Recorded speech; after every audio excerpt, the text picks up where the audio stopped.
how to frame questions. So framing close-ended questions, framing the open-ended questions. Close-ended questions are what? That can only have yes and no in the answer. So how to formulate? So when we make a close-ended question, we use certain verbs.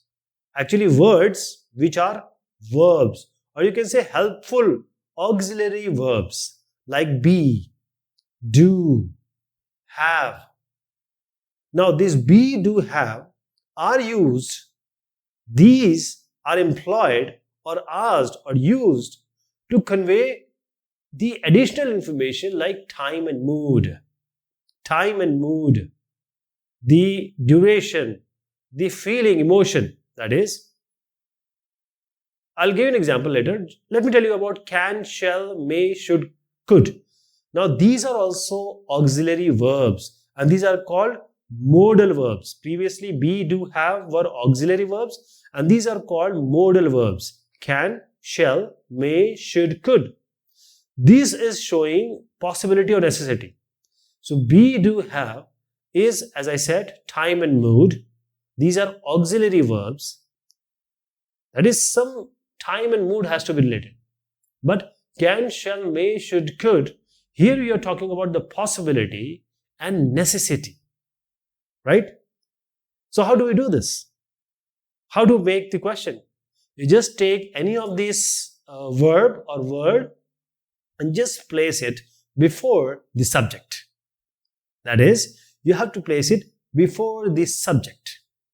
For example, I'll just give an example that how to use this be, do, have, can, shall, may, should, could. That is a simple sentence, I like it. How can we change it into close-ended question? How do you do this? You just add a do before the subject. What is the subject? I is the subject. Just add do before it. That is, do I like it? Now, this is an open, this is a close-ended question and the answer can only be yes or no. It can be yes or no, right? So when you want to ask about time, mood, then you can ask be, do, have for close-ended. When you want to have possibility and necessity, can, shall, may, could, should can be used. So these are the close-ended questions after we have added helping verbs. I cook dinner. So do I cook dinner? She can cook dinner. Can she cook dinner? They cook dinner. Do they cook dinner? So we just have added do, can and do. These are close-ended questions. We just added helping verbs, do, can, like this, which I just suggested you.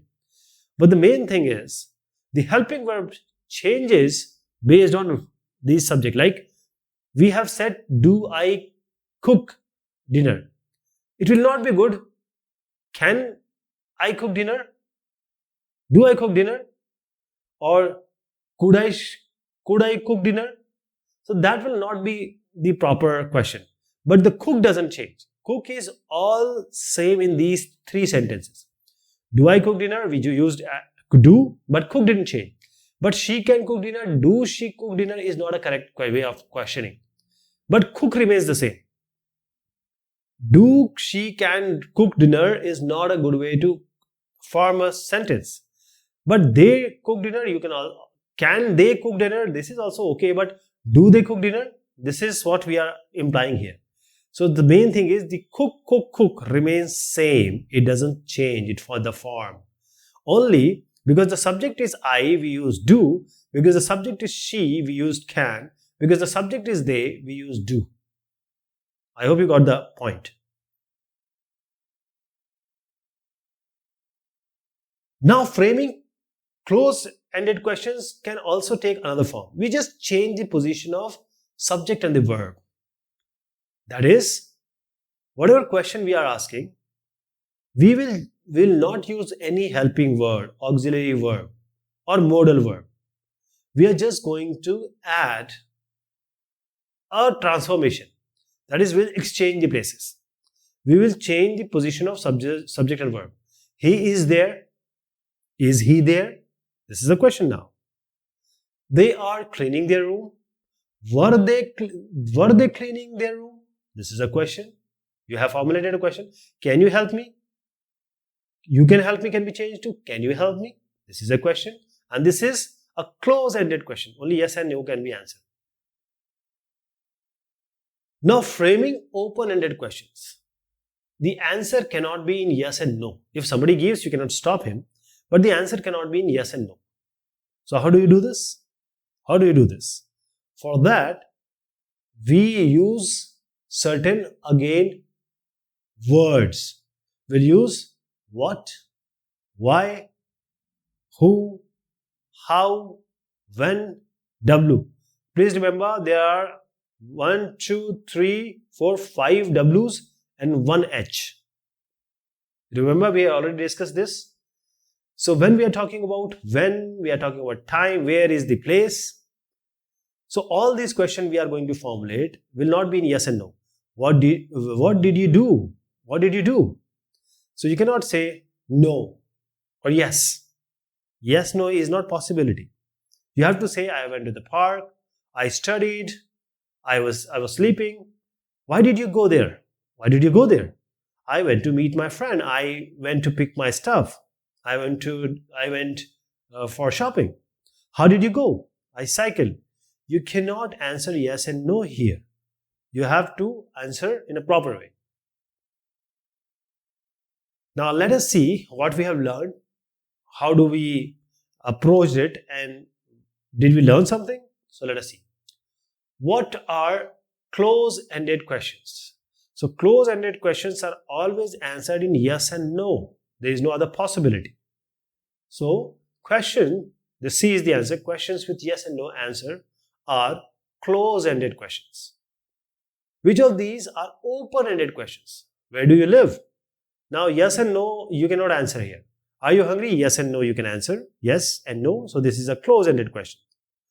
How do you feel? I feel lazy. I feel ecstatic. So there cannot be yes and no answer here. Did you meet him? You can say yes or no. So the A and C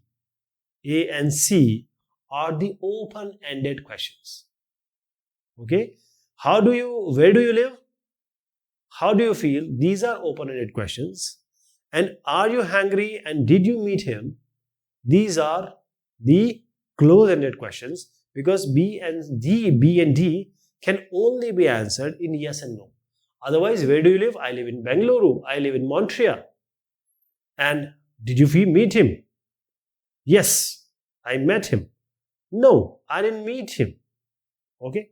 So this is how you have to see the answer either in yes or no. It cannot be an open-ended question. So let me add the C and A also. A and C both are the open-ended questions. Next one is, which of these are question word? What is a question word? We have already seen what, why, who, how, when. So what is there, which is there, how is there. So all these are there. What, why, who, how, when, where. Which is also the use, right?